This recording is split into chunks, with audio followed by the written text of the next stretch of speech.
As the leader of the Booner Pack, I lead from the front. All right, boys. Lock in. It's our core foundation, man. Grit. I'm fired up. I'm fired the up, boys. It's pumping right now. It's got my juices pumping, boys.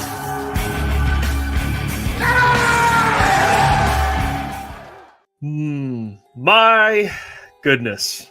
Good morning, everyone. Welcome to Crunch Time Sports. I'm Jeff Iafrate. I'm here on a Monday morning to, help you cope and give you my thoughts on the game now 2 days removed. And today we're going to do a lot of reflecting, self-reflecting, looking at the Detroit Lions, what went wrong, where are we at on Monday, because that loss is going to sting for the entirety of the offseason. It is not going anywhere. It's going to suck, and it's probably going to suck more and more as we continue to watch the playoffs. That's just the reality. You're going to watch a playoff run by some team. Maybe it's the Commanders, and it's going to sting even more. So here we are. It's Monday morning. Appreciate all you for tuning in.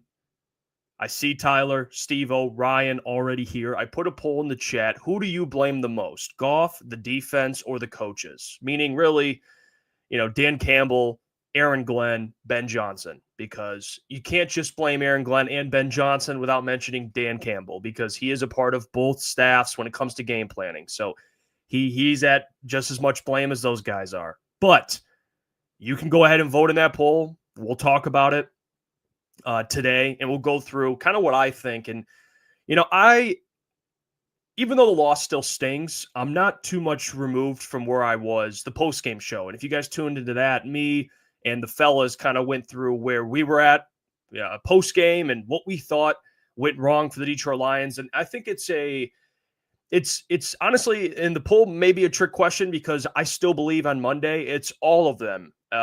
People, when the Lions win, it's very easy for fans to say, yeah, the Lions, took care of the Minnesota Vikings.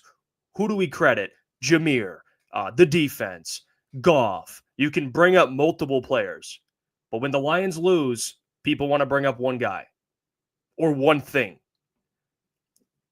It's consistent for both sides. If they win, we can credit multiple people. But if they lose, we just want to point the finger at one person. Guys, there can be multiple reasons why they lost, and there are multiple reasons why they lost. It's not just Jared Goff. It's not just the defense, and it's not just Aaron Glenn and Ben Johnson and Dan Campbell. It is all three of those things. And I think people are going to spend time arguing for the entirety of the offseason and pointing the finger at each other. I've already seen it on Twitter. And if you guys are on really any social media platform, I'm sure you've all seen it. Really, it's people. There's the Goff crowd who already, it's really about narratives, guys. You guys know how this is. It's narratives. There's a crowd of people who already had a narrative about Goff. There's a crowd of people that already had a narrative about the defense. And there's a crowd of people that already had a narrative about Aaron Glenn and Ben Johnson. So this next couple of months, or really most of the year until the season starts back up again, until we get into the draft and people start getting distracted, it's going to be pointing the finger, different crowds arguing, no, Goff's the reason. No, the defense is the reason. Here's the reality. All of it's the reason. They all stunk. The defense stunk. But Jared Goff stunk. Ben Johnson, Aaron Glenn, Dan Campbell all stunk. So, that's the reality. All things can be true. All things can be true. We don't have to sit here and point the finger. And I know Lions fans, trust me, this stinks. I mean, it does. And I do want to say thank you to all of you for really being with us throughout the entirety of the season and, tuning into the live shows, watching our content, tuning into our game day programming. It's really been it's been a blast. And I cannot wait for the next season because it's only going to get better. But this sucks, man. I mean, it does. And I want you guys to voice your opinions today. I'm going to go a lot to the chat. I want to go to you guys because I think you guys deserve to be heard. It's not just me, Booner, Lukas, Caleb, Mike. It's not just us. We're going to be talking today, but you guys are frustrated too. So please leave your thoughts down below, whether you disagree with me or agree with me. And I will throw it up because, again, I think all people should be heard today. Let's start with this. Ryan says, no empty set with a non-running quarterback anymore. LOL, but yes, it's all three. Yeah, Ryan, that's a whole nother thing, man. Tyler says this game was pretty much everything that could have went wrong from a quarterback play, quarterback play, coaching, and identity, along with training staff. I mean, yeah, the injuries, and trust me, I have some things to say on the injuries. Ryan, we lost against the Bills, and that was an actual team loss, but this game was definitely on the quarterback, giving the ball back 3 times. Yeah, and Ryan, I know, and I'm not going to push back too much on the Goff stunk crowd because, again, it's all true. Like, I'm not going to refute that. But your defense gave up 38 points. Like, is that okay? No, it's not. It's not sustainable. It just isn't. Like, let's say Goff had no turnovers. There probably would have been 60, 70 combined points regardless in that game. And guys, even if they won, I would still come on here Monday morning and say, I don't know about this team. Like, if you're winning games and shootouts against a 6 seed, like, you're going to take on the Eagles and you're going to take on the Bills. No, you're not. You're going to lose. So I wouldn't have felt great even if they won that game if that defense was giving up that many points. There's no way I would have felt good. To me, it would have been, I don't want to use the word cope, but it would have been, well, they'll be fine. No, they weren't. This team wasn't ready to go. They weren't ready to win at all. They weren't. The injuries caught up to them. Goff played like shit. And the coaching staff, it seemed like, I don't want to accuse anyone of anything, but it seemed like AG and Ben Johnson, man, they had a foot out the door. I mean, seriously, that's what it felt like.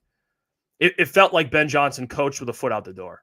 I mean, and then you see the next day, he's already been looking at other jobs. So it's a multitude of things, guys. It really was. And I think a Meek injury was the straw that broke the camel's back. I mean, that was the tough injury. Jacob says Goff defense coaching was the problem. Ryan says, I feel Goff was definitely pressing because our defense, that's why 3rd and 1 was huge, 7-3 versus 14-3. But yes, Goff played bad. See, yeah, Ryan, I am with you. And I want to mention some things before we get into it, because again, it's hard to win a game with 4 turnovers. It's actually not hard. It's nearly impossible. And I know one of those came late when you're trying to make things happen, but even the turnovers throughout the ball game and 2 of them came on scoring drives. Like, it's brutal. I understand that. The turnovers were bad, and you can't win a game like that. And your quarterback playing as bad as he did, Jared Goff played awful. Your head coach not taking a timeout with 12 players on the field on 4th down. Like, if Aaron Glenn can't see that, Dan Campbell has to see that. You have to. It's one of the biggest plays of the entire game, and you don't take a timeout. Like, that's brutal. So, like, that's another situation. Empty, like Ryan said, empty backfield on 3rd and 1 when you're averaging 10 yards a carry with Jahmyr Gibbs. What are we doing? And even if there's a crowd out there that said, well, I wasn't mad at the 3rd and 1 play because if they didn't complete the pass, they could have just ran it on 4th and 1. Why are you making this more complicated than it has to be? Just hand the ball off. It's 3rd and 1, and you have David Montgomery, who's one of the best short yardage running backs in the league. Stop overthinking, Ben Johnson. Hand the fucking ball off. It's that simple. That's the stuff that frustrates me. You're overthinking this. Like, you're overthinking this. Hand the ball off. You're going to convert. You keep it pushing. Why empty backfield? You have no threat of a runner back there. You have no threat. The Commanders know exactly what you're doing.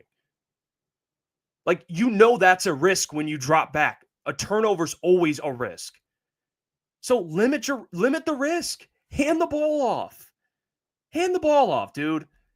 Like, that's always a possibility. A fumble, an interception, that's always a possibility. And it would be a possibility with Dave Montgomery. He could fumble, but I would trust him running the football on 3rd and 1 than Goff dropping back with an empty backfield. Like, that's ridiculous. That is ridiculous. And then the defense, like I said, and the defense will not get away with this one. I'm telling you right now, it will not get away with this one. You gave up 38 points, which that was nowhere close to a Super Bowl winning team. That defense. For those who, it's not just a defense. Trust me, I'm hitting all angles today. Like, bell to ass, we're bell to ass with every single section of the Lions today. Defense, quarterback, coaching. Don't worry, we'll get to everyone. Plenty of ass whoopings to go around, okay? But we're going to focus on the defense right now because I want to mention a couple things that just frustrated me. And we're going to get to a point of the show, guys, where I'm just going to go to you guys on this. But I do want to get these thoughts out. And I want you guys to tell me if I'm off on this. The defense on Saturday, the Commanders averaged 9.6 yards per pass, 6.6 yards per play. That's awful. Brian Robinson, who averaged 4.1 yards per carry in the regular season. Brian Robinson, 4.1 yards per carry in the regular season. He's an okay back. He's not bad. He's solid. He's pretty good. This is a top run defense. And I know you lost to Meek Robertson, and he's a very good run defender. I understand that. And trust me, I've been preaching the Lions' injuries are stacking up on defense, and it's going to be hard. But Brian Robinson in that game averaged 5.1. He averaged an entire yard per carry more than he did in the regular season. It's not just your secondary. This isn't bend, don't break, guys. This is just break. Like, the Lions' identity was stopping the run. Brian, and I'm not even going to, because Jane Daniels ran for 50 yards. I'm not going to jump on that, guys. We knew Jane Daniels was going to scramble. But Brian Robinson, 5.1 yards. He was averaging a first down every 2 carries. Like, what? That's a problem. Now you're allowing a rookie quarterback to have an efficient run game. Okay. And by the way, they were running the ball well, and you had 0 sacks on defense with the Commanders' best offensive lineman going down mid-game, tearing his ACL. So that's great. That's awesome. Their best offensive lineman going down, and they still ran all over you. I'm not talking about with Jane Daniels because he ran for 50 yards. It was actually less than I expected him to, but still, I'm talking about the running back, Brian Robinson. He ran for 5 a carry. That's inexcusable. Inexcusable. That run defense, and you're telling me, and people are going to tell me that they would have survived against Saquon Barkley? Hell no. No way in hell. They were going to go and face the Eagles at home and even remotely slow down Saquon Barkley. He would have ran for $180 on the Lions. That would have happened. So if they wouldn't have lost this game, that defense would have gotten absolutely torn apart next week against the Eagles. They would have. And I'm not going to sit here and, the Eagles are this big bad wolf. No, I'm not even going to go that route. It's not about the Eagles. It's about this run defense falling apart against a worse Washington offensive line. Commanders had an injury to their right guard, best offensive lineman they have, and they ran for 5 a carry. And you're going to go and face the Eagles offensive line with Saquon Barkley, who's the best back in football, and you're going to put up a fight? Hell no. You're not. You're not. So that was a whole other thing, right? Goff playing like garbage, the defense playing like garbage, coaching mistakes in key moments, which, guys, this coaching staff all year, we've been talking about how great they've been, and they have been great. But when it came down to it, in the biggest moment of the entire season, you fell apart. It was one of the biggest collapses I've seen in NFL. I mean, in my lifetime, a bad one. I mean, 15-2, you're the number 1 seed, and you lose to a rookie quarterback who's a 6th seed. And by the way, all credit to the Commanders. There's been a lot of Commanders fans trolling our channel, which I actually don't even mind it. Go ahead, man. We deserve it. I mean, that was an ass whooping. So credit to the Commanders, credit to Jane Daniels. He's incredible. Credit to Dan Quinn. They outcoached the Lions staff, coached circles around him. And then Jared Goff obviously played like garbage. I think there's a lot of things that go into it. But on offense, Cliff Kingsbury coached circles around this defense. So there's a lot of things I want to give credit to on the Commanders side. But the Lions, and I don't mean this disrespectfully to the Commanders, but they beat themselves. I mean, with Jared Goff's turnovers, the defense playing the way they did, which you can credit the Commanders for, but still, the coaching staff making these like ridiculous mistakes and key moments, it all just added up, man. And that's the recipe you get for that type of meltdown. So that's just ridiculous. And honestly, I didn't even get to Jane Daniels, by the way, who was 22 of 31, 299. So he had 300 yards passing, 2 touchdowns, 0 picks, 122.9 passer rating. You allowed a rookie quarterback to go out there and just look comfortable. He just looked like he was playing free. He was having fun. And you know what it felt like? He's just playing. You know what? Completion. Cliff Kingsbury's running these man beaters because Aaron Glenn in this press man defense, they're getting cooked every single play. Kirby Joseph played one of his worst games. And Cliff Kingsbury was just like, you know what? We're going to run man beaters. And Jane Daniels is going to make every single throw on the field. And he did. So the fact that you allow Jane Daniels to just chill, he just looks so comfortable. If you didn't know any of the players you didn't even know Ford Field was the Lions' home field, you would have said, yeah, Jared Goff looks like he's playing on the road. And Jane Daniels looks like he's playing at home. That's what it felt like. It felt like Goff was the quarterback that was on the road. He was rattled, and the offensive line played in protecting him. Played awful. They played well run blocking, like they always do, but pass blocking, man, holy gosh. They couldn't protect Goff to save their life. So that's a whole nother thing. It's like, oh, why'd the Lions lose? Which reason do you want to get to? There's a bunch.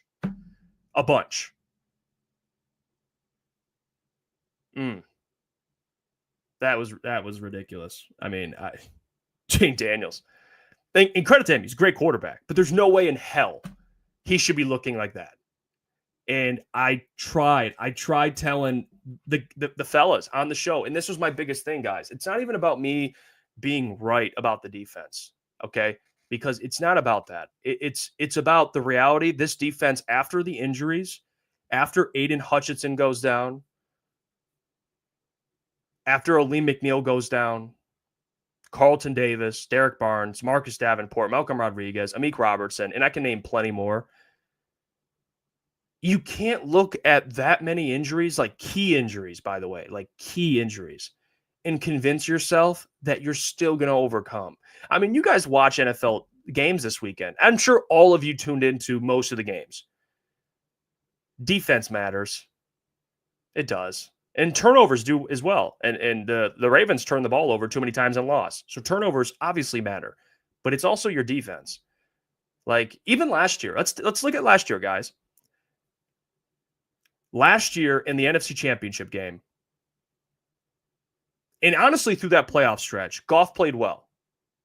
Goff played really well through that stretch. I think he had no interceptions, four touchdowns through like a 2 or 3 game stretch. Just played solid. Like that's the quarterback you're like, okay, we can win with this guy. But your defense was awful. I mean, against the 49ers in the second half, guys, do you remember what happened? I know we kind of forget. They gave up 34 to the 49ers, 27 in the second half. You lost a 17-point lead. When your offense couldn't continue to score and score and score, you lost, which that's not sustainable. You can't look at an offense and be like, well, this offense is so good, we're going to win the Super Bowl. Defense wins championships. That's the reason why you lost last year. You can look at Josh Reynolds and say the drops, cool, fine. How about not allow 34? Can we go with that? Let's start there. And then you get to the Super Bowl and the 49ers and the Chiefs have this like low scoring game. Like, guys, the Lions are never going to be in low scoring games. They're not. And I know people will say, well, Jeff, what about that Minnesota game? Okay. What about the 3 or 4 before that? We can go back and forth with this. The Vikings game, they allowed 9 points. That was an exceptional game plan. They played really well. But are we going to act like the prior 3 or 4 games before that, they didn't allow, I think, 100 plus points? Let's see. Yeah, 49ers, Bills, Packers. Those teams combined were 14 of 17 in the red zone. Remember, I talked about that a lot. Well, on Saturday, the Commanders were perfect in the red zone. So it's not even bend, don't break anymore, guys. It's just break. That's what it is. And that has to do with the injuries that keep piling up. It's the reality. The NFL is not every year, you don't just progress. Things happen. That's why you have to capitalize on the window you have, because every year it changes. things change, circumstances change, guys get injured, guys have progression. Like so many things are different every year that when you have a team that's built to win a Super Bowl, it's just, you have to capitalize. And I know people through the next couple months are going to say, well, next year we got it. Guys, the reality is, I don't know if we do. That's the reality. I'm not saying they can't, but we don't know. You have no idea what's going to happen next year. You don't. Goff could get hurt week 3 and be out for the entire year. You don't know. So that's why every year is not just progression. It's just, oh yeah, next year, now we're going to go to the Super Bowl, and then the next year we're going to win the Super Bowl. It's not how that works. So if it's frustrating, it absolutely is. And you're going to have a healthy defense next year. But man, there's no way the Lions should be let off the hook this easy. They collapsed. That was an historical collapse by the Lions. And I mean, credit to the Commanders. And they have a tougher schedule next year, by the way, first place schedule. So they're on the road for a bunch of games that are tough. And the number 1 seed is not going to be easy to get, guys. And Trey mentions that. Shout out to Trey, by the way. Appreciate the comment. Judging by the teams we were playing next year, we were very likely to struggle. And yeah, and I can't tell you if they're going to struggle or not. I don't know. But I do know what Trey's saying. Their schedule's tougher. So to get the number 1 seed, which, by the way, is a massive blessing. People need to understand how lucky that is. Or not lucky, but how meaningful that is the better word. Meaningful. To win 2 games to go to the Super Bowl, I mean, that is everything you want. 2 games. 2 games. And you get the worst seed. And they couldn't do it.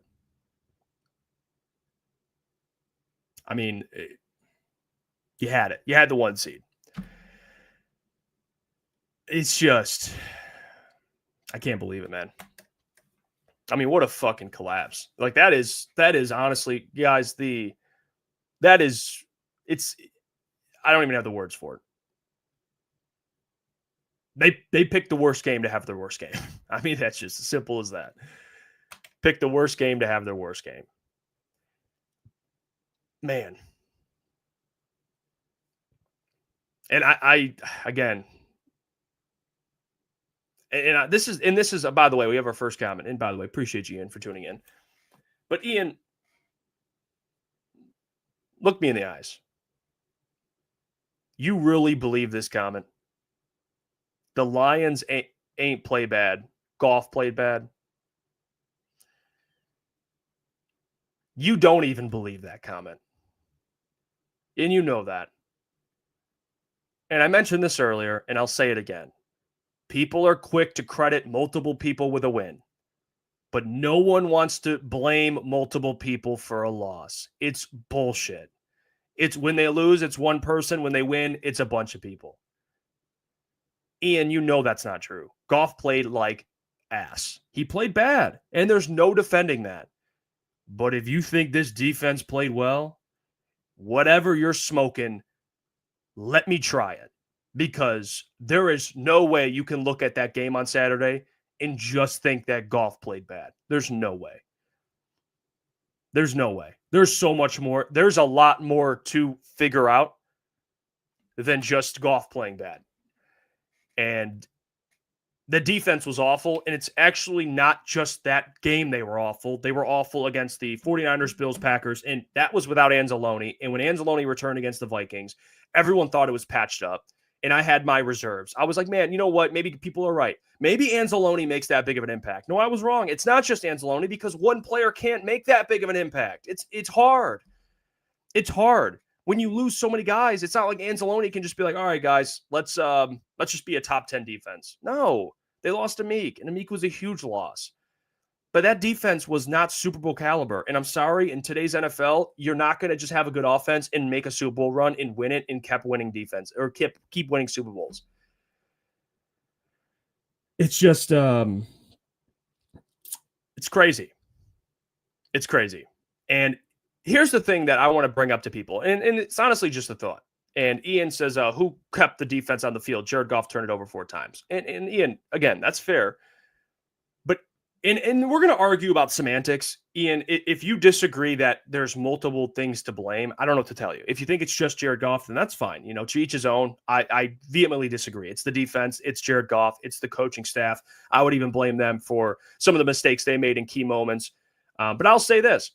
We've seen it in games. The 49ers, Bills, Packers, just this season. That was the 3 of 4 before the Vikings game that the Lions defense played really well. I can't remember. Did Jared Goff play well in the Packers game? Did he? Oh, yeah. Okay. So the Lions defense allowed 31 in that game. Did Jared Goff play well in the Bills game? He did, didn't he? No turnovers, right? Yeah, they allowed 48. The 49ers game. I would say Goff, to the top of my head, I think he played pretty well. Oh, yeah, Brock had a career high in passing yards. So it's, again, we can bring up examples of Goff playing bad, but we also have plenty of examples of this defense playing like garbage. Okay, so that's the problem. Last year in the playoffs, what happened? Goff played well in the playoffs. The defense was trash. And that's just how it is, okay? And it caught up to them when they allowed 28 in the second half, 27 in the second half against the 49ers. And and this is the thing I do feel sympathy for. And I do feel sympathy for Brad Holmes because partially, I'll get to why I'm also frustrated. But I want to start with this. He did build a good defense. Like this defense to start the year on paper was actually a good defense. Now, the Marcus Davenport thing, even though he looked better than I expected, I thought he should have had more depth at edge. That was ridiculous. But at the end of the day, besides Marcus Davenport, that was really my only critique. The defense was built pretty nice. Like I like what they had on paper. The injuries just caught up to them. And the reality is now going into next year, Brad Holmes has to go into this draft and draft a premier edge. Someone that can play on the other side of Hutch and be exceptional, or at least be very good. That's what they need. They need depth at edge because if Za'Darius Smith or Aiden Hutchinson go down, they have nobody. Jane Daniels, Brian Robinson Jr., they're running him to the edges because the Lions don't have anyone out there. Za'Darius Smith is old. I think he's solid, but he's old. And then you have no Aiden. So go get Jack Sawyer. That's the guy we keep bringing up. But really anyone. Just go get an edge rusher, man. Go get an edge rusher. Go get help on the defensive line. Broderick Martin stinks. Okay? He stinks. He's a bust. Mekhi Wingo, I do like. But Brad Holmes, this draft, besides drafting offensive linemen, it should be all edges. Just draft a bunch of defensive linemen. I mean, seriously, I don't. Besides offense, it should just be trenches in this draft. Interior offensive linemen, tackles, defensive linemen. Trade up in the draft. I don't know, Brad. Figure it out, man. Figure it out. It's just that's what the plan's got to be. And you got money in free agency, so to go out and spend and re-sign your guys that need to be re-signed. I think Kirby's up, so Kirby's got to be re-signed. Brian Branch is coming down the pipeline. So again, you want to be smart about making sure you can bring guys back, of course. But in terms of the draft, yeah. And B Love says watch Holmes draft a wide receiver. Like. B-Love, don't play with me like that, man. Because I will be unhinged. Listen, Brad Holmes in this best player available thing, okay? And I get it, but Brad, to some extent, there's got to be a guy that you need, okay? Like, so if the best player's a running back, you're going to take him? No, you're not. You're not drafting a fucking running back. You're not drafting a wide receiver. You're not drafting, like, oh, what if there's a quarterback that was the best player available? Would you take him? No, you wouldn't. So take a corner. They took a corner last year. So this year, take a defensive lineman, take an offensive lineman. They need help. Jane Daniels was sitting back there with just folded out a lawn chair, kicked his feet up, chilled. You can't have that. I mean, 0 sacks, 0.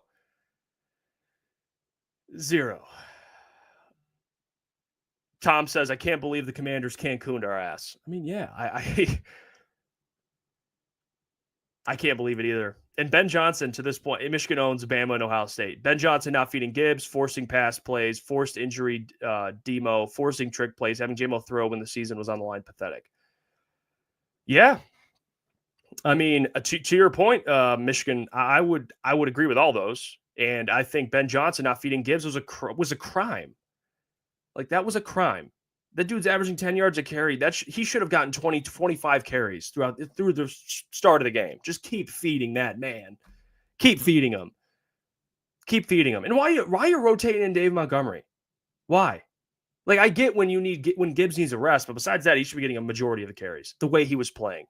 Like, take the ball out of Goff's hands if he's struggling that bad. Just run the ball. You could have ran to a victory. We'll see with the defense. I don't know what would have happened there, but still, you at least would have been in the game more than you were. And I see people talking about Terran Arnold. I'll ask you guys. This is where I'm going to you. How would you grade Terran Arnold's rookie year? Give me a grade, A to F. How would you grade Terran Arnold's rookie year? And by the way, it's a grade about his rookie year. It's not a grade about what he's going to be as a player. If you put a bad grade, it doesn't mean you think he's going to be a bust or you think he is a bust. It's about what did you see this year out of him? Give me a grade and be honest, because I'm curious. I'm genuinely curious where you guys are at with this, because I asked Klotz last week. He said C+, but he kind of he was like, maybe I don't know about C+. I think that's a little. Even Klotz was like, I think I was off on that one. But where are you guys at? I see a lot of C's. Let's start. Coach Walk, C. I see C-. Okay. Tyler, C-. C-. I see C+, B. Marvin, come on. You can't give that man a B. Marvin, I want you as a teacher, Marvin. If you're giving out B's like that, please be my teacher. We'll love that. Come on, Marvin. No, I'm just kidding. It's your grade. I'm not trying to sway you. Austin, D. Trey, C. Okay, a lot of C's. B-Love says D+ only because he looked happy and was smiling after we lost versus the Commanders. Okay, well, at least B-Love's honest. Ian says, I wish we would have gotten Quinyon Mitchell. I mean, it's tough. Quinyon Mitchell was who's my number one corner coming out. Like, that was the guy I wanted. I don't want to just start doing I don't want to start doing like the victory lap thing. He's out in the Lions. I'll focus on him because I'm with you, Ian. He's the better corner, no doubt. But Terran Arnold, do I still believe he can be a good corner? Yes, I do. We've seen corners struggle the rookie year. Not everyone can come out and be Sauce Gardner. Okay, or Quinyon Mitchell actually is the new example. He played well this year. He's actually amazing. But what does Terran? Let's look at a couple things. What does Terran have to work with? And Jesse just put, Mitchell also has a great D-line. Well, Terran Arnold, what did he have in front of him? Not much. So I'm going to give him the benefit of the doubt there. But if we're just talking about how he played, especially to start the year when Hutch was available, when they had Hutch, when they had Aleem, when they had Davenport, he struggled with really just, it wasn't complicated things. Like I wasn't, and we talk about this a lot. Jeff Okudah, when you watch Jeff Okudah, he was out of position consistently. It's not like Terran Arnold's just out of position consistently, but he is either A, getting beat, or B, not turning his head around. There's pass interference calls, which he hasn't had actually in a little bit of time. So credit to him for that. But if I had to give him a grade for his entire rookie year, I'd probably say D+, C-. I'm probably in that range. I didn't think it was very impressive at all. But is there something that he can build off of? Yeah. I mean, of course. He can. Next year, he can be significantly better with a year under his belt. So I'm not going to even go near the bust word right now with Terran Arnold. But he did not play well this year. No way in hell. So I'm probably at a C-, D+. Somewhere. If I had to give you one, I'd probably go C-. I'll give him the benefit of the doubt. But it was not a great year at all by him. It was not. I see Varun says we could have taken Kamari Lassiter instead. That's another guy I really like too, man. Kamari Lassiter. I tweeted about him all the time. But he was, yeah. Steven, no cornerback in this league would be good in our defensive scheme. It's so easily read by even mid quarterbacks. The blitzes are so ineffectual. Yeah, Steven, that every cornerback is starting from behind. Yeah, the blitzing, by the way, if you guys didn't see Jane Daniels against the blitz yesterday, I mean, he was good. Jane Daniels was actually not even good. He was elite against the blitz. The Lions blitzed him. I think he was, obviously no turnovers, had a high passer rating. I think he had, he played well. I got to get the exact stats. I don't have them, but I saw it yesterday trending on social media, and he played exceptional against the blitz.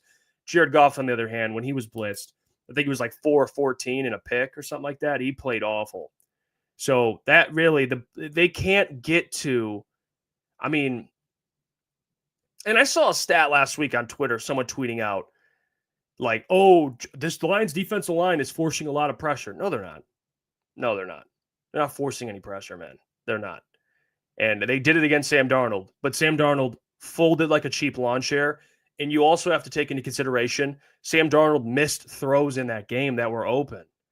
Like, we can't look at that performance and say, oh, yeah, this was the no-fly zone by the Lions defense. Like, yeah, they played well, but really, guys, Sam Darnold, you watched that game, he had plenty of opportunities.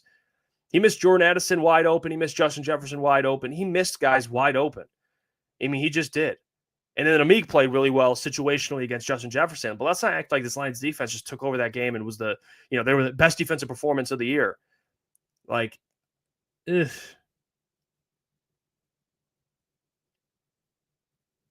I don't know. That's tough, guys. And I just now I'll say this, okay? Where do the Lions go from here? They get their shit together. Aaron Glenn takes a job. Ben Johnson takes a job because they're already taking it. They're going to both probably take a job at this point. That's what it seems like. Ben Johnson, it's been reported that Ben Johnson, he is already looking at other teams, the Vegas job, Jacksonville. He'll make a decision. Aaron Glenn's probably going to go to the Jets or the Saints. Okay, that's going to happen too. So those two are probably going to leave. I would say, hypothetically, they promote Tanner Engstrand to offensive coordinator. I would go get a veteran defensive coordinator, personally. I would go get Robert Saleh. Would be my first choice, but I know he's getting interviewed to be a head coach. So if he can't get a head coaching job, come coach this defense, Robert. Come coach this defense. Good old Bob Saleh. Bring him home. I would love that. There's probably other options too for defensive coordinator, but I would say Robert Saleh is the best one in my opinion.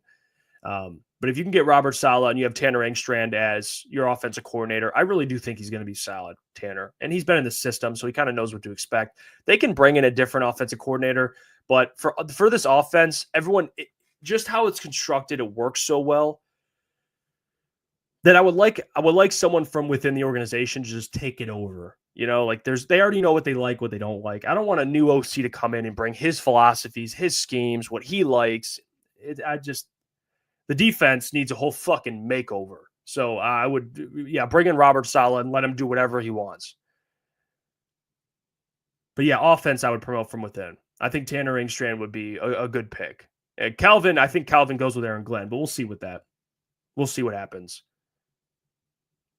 Now, for the draft, like I already told you, focus on defense. If it's not an offensive lineman, it should be all defensive players, in my opinion. So that's the reality of that. First round pick should be a defensive lineman.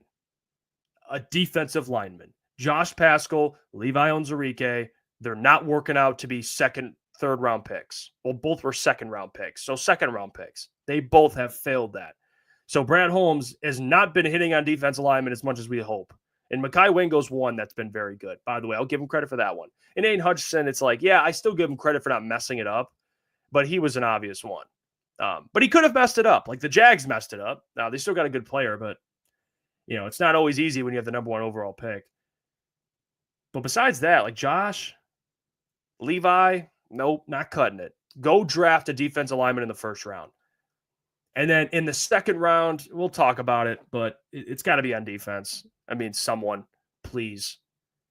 Someone. And then in free agency, I think that's where it's going to get interesting. Who do they bring in? We'll see. They have a great team. It's not like they need to add a bunch of players. But in the draft, certainly you have to add some depth on defense and have some guys that, in case, at least guys that can replace a Josh Paschal or a Levi Onwuzurike, though, at some point. Like, those guys aren't sticking around forever. Josh, I'm not interested in bringing back Josh Paschal and Levi Onwuzurike. So I would rather just replace those guys, draft a defensive lineman, and keep it moving. All right, I want to get to some of your guys' comments. So please comment anything, your thoughts, your ideas, what you think the Lions should do, and I will get to your comments because at this point of the show, I want to give you guys the floor and let you guys kind of take it away here. So I see this. Tom says, let Salah cook. I see Kiara says, hell, bring in Eberflus as DC. He has the Bears defense towards the top of the league. I mean, hey, whatever Dan thinks is the best. I don't mind anything. I mean, on defense, whoever you think could really come in and turn this defense into a top unit with the talent they'll have next year, which is a lot of talent. Let's see. Trey says, we'll get multiple compensatory picks for our OC and DC. Let them go. Fresh blood in 4 picks. There you go, Trey. That's the right mindset. Tyler, 3rd round, another D-line player, then gets some linebacker depth and O-line depth. Tom says, I did not have Christian Mahogany being the best draft pick on my bingo card. Yeah, I mean, even him being out there, there's nothing he could have done, man. I mean, he played, they all played bad, but it's not like not having Kevin. They had Kevin Zeitler, they still would have lost that game. Mark Royal. He says, Lions can win with Goff, not because of Goff. Goff is a dynamic quarterback who can create when the play breaks down. In the playoffs, all the quarterbacks can create to win. Yeah, I think we fully understand. I think me and you would be in the same boat here, Mark Royal, that if you're going to win a defense, it's not going to be because of Goff. It's going to be because of this defense. You need a top defense. Brock Purdy had a chance to win last year with a defense, and they didn't do it. And do I think Jared Goff is better than Brock? Some would argue no, because Brock's more mobile. I personally would take Jared Goff over Brock, but the reality is having a defense gives you a chance. It does. And if you have the run game the Lions do and the offensive line the Lions do, they have a chance. So I'm with you. It's not like if they win, it's going to be all because of Goff. It's not. It's not. Although he could lose you a game because he has the ball in his hands as much as he does, they got to get a good defense, a great defense. And they have to get,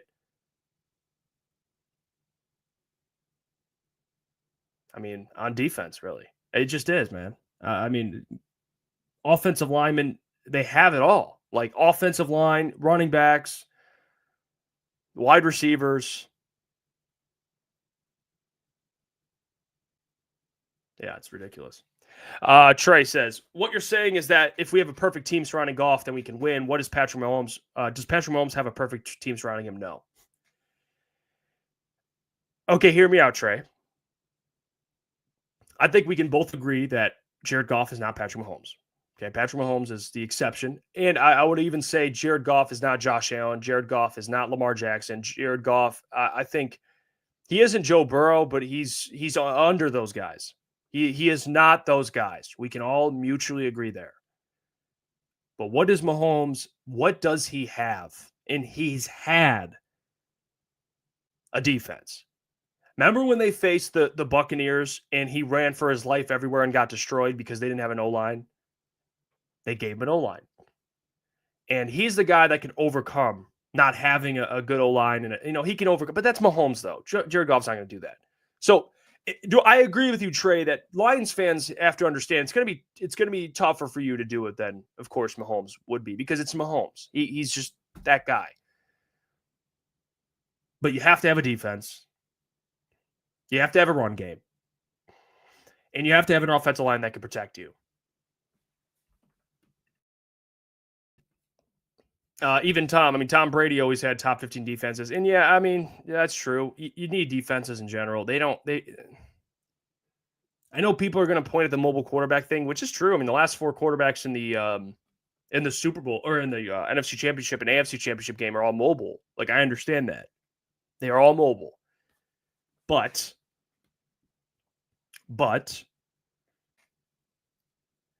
Jalen Hurts, people are going to say, do you guys think he's better? Do you think Jalen Hurts is better than Jared Goff?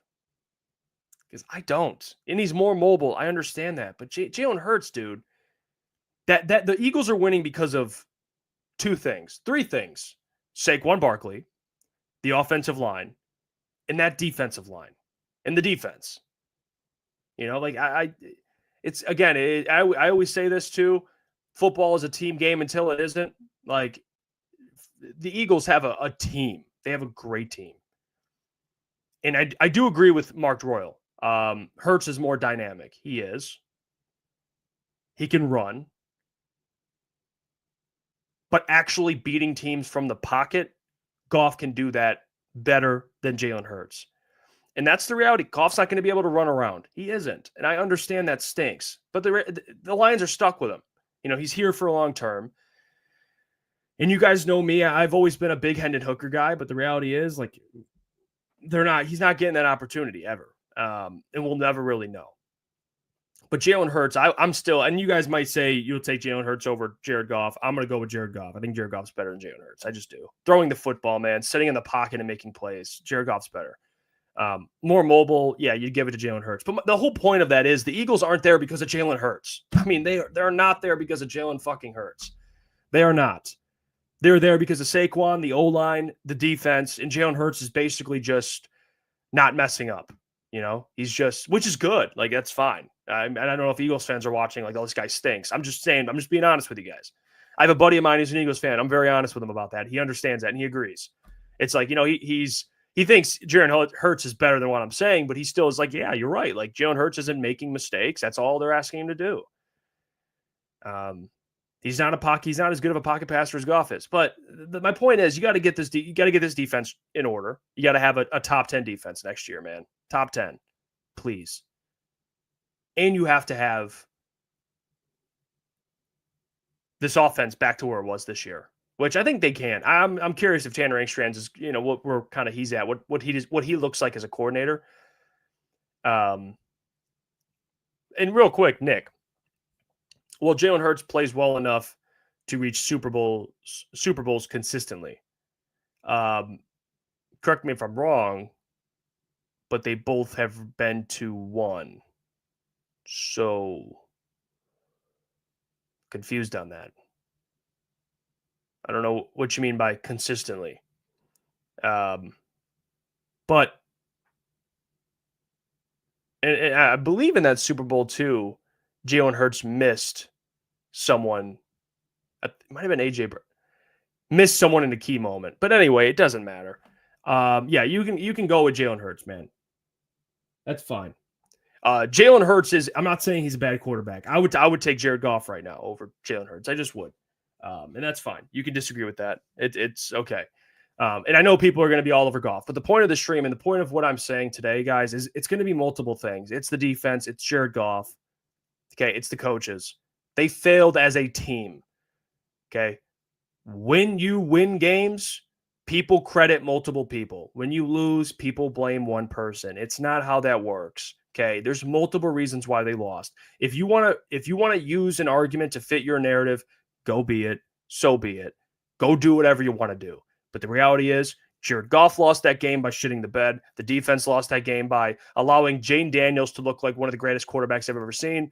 And also the coaching staff lost that game because they failed to do the most important thing, which is take a fucking timeout when you have 12 players on the field. Ben Johnson calling plays that are ridiculous, as in 3rd and 1 empty backfield, and they know that you're throwing the ball. There's always a risk of a turnover there. What the fuck are you doing? Run the ball on 3rd and 1 with the best short field, the best short yardage running back in the league, besides Derrick Henry. That's fine. And on defense, they completely collapsed.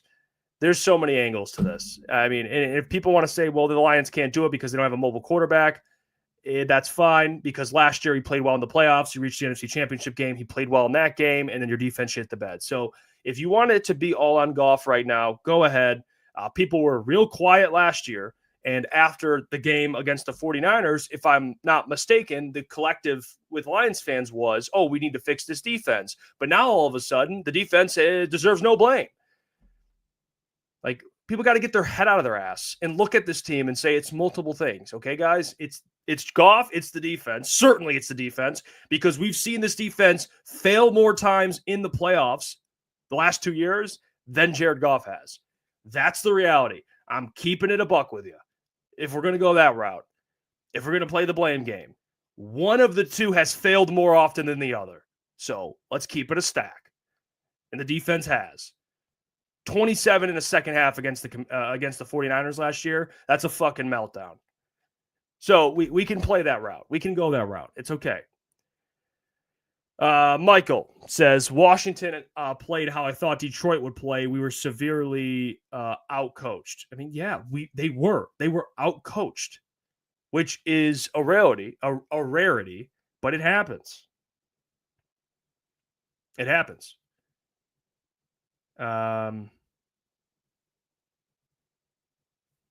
Mark Durrell says, funny how everyone before the Commanders game said the defense could hold because the offense was so good, but now we want to blame the defense. Yeah, I mean, I will say this, and this is where I've always been with it. You guys know me. After the injuries piled up, I kept telling the guys, I have a very small pulse in belief that this team can win a Super Bowl. The defense was so bad.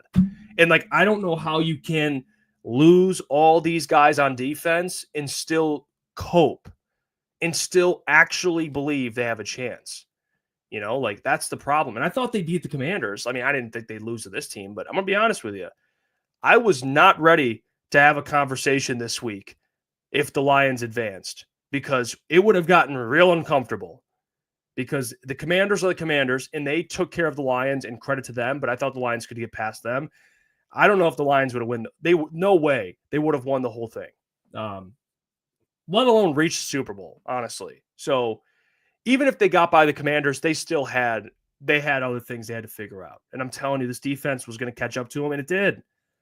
I mean, 49ers, Bills, Packers this year, 14 of 17 in the red zone. They allowed the Commanders to be perfect in the red zone. Like, okay, what do you think the Eagles are going to be?